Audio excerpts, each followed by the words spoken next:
আসসালামু আলাইকুম প্রিয় বন্ধুরা, গ্রামের চিত্র,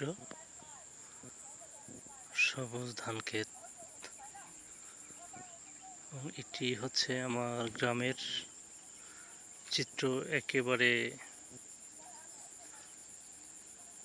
মাগরিবের আজান চলাকালীন এই মুহূর্ত অন্ধকার হয়ে আসছে।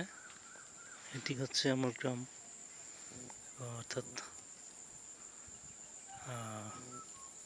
আমাদের সনতলা গ্রামের একটি ধান ক্ষেতের চিত্র। চারিদিকে সবুজ আর সবুজ।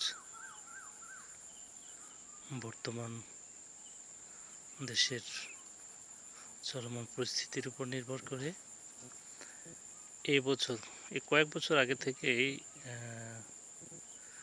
কৃষক যারা রয়েছেন তারা উদ্যোগ নিয়ে এলাকায় ধান চাষ করছেন শুকনো মৌসুমে।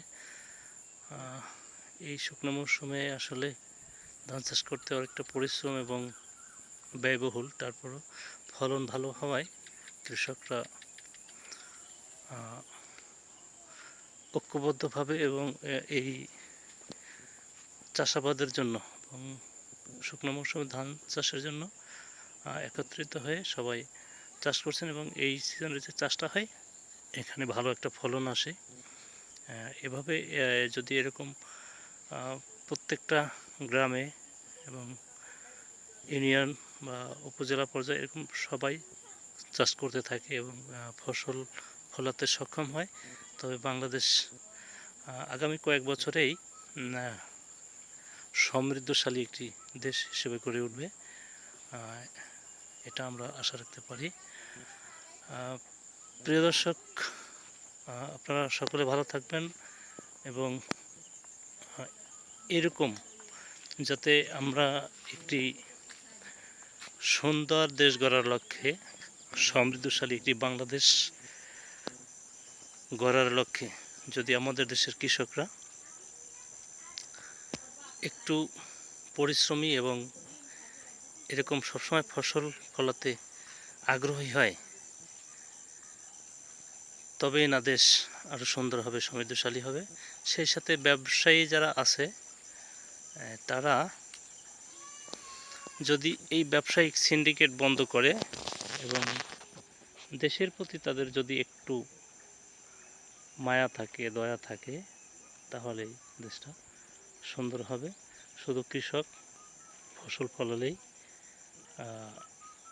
দেশ সুন্দর করা সম্ভব না, এবং সরকারকে সকল প্রকার সহায়তা করার জন্য প্রত্যেকটা নাগরিকেরই দায়বদ্ধতা আছে। সেই দায়বদ্ধতা থাকে দেশের প্রতি সবাই একটু সহনশীল হলে, সংবেদনশীল হলে দেশটা সমৃদ্ধশালী হবে, এটা আমরা সবাই আশা করতে পারি। ব্যবসায়ীদেরকে সিন্ডিকেট বন্ধ করতে হবে। একজন ব্যবসায়ী অনেক বড় হবে এটা আসলে ঠিক না। সিন্ডিকেট করে, এই যে সিন্ডিকেটের মাধ্যমে পয়সা কামানো, এটা বন্ধ করতে হবে, তাহলে আমাদের দেশ আস্তে আস্তে করে এগিয়ে যাবে এবং দেশ সমৃদ্ধশালী হবে। প্রিয় বন্ধুরা, আজকের এই ভিডিওটি, এই সুন্দর একটি ধান ক্ষেত দেখে আপনাদের দেখানোর জন্য ভিডিওটি করলাম, এবং সেই সাথে ঈদ শুভেচ্ছা, ঈদ মোবারক। সবাই ভালো থাকবেন। আল্লাহ হাফেজ।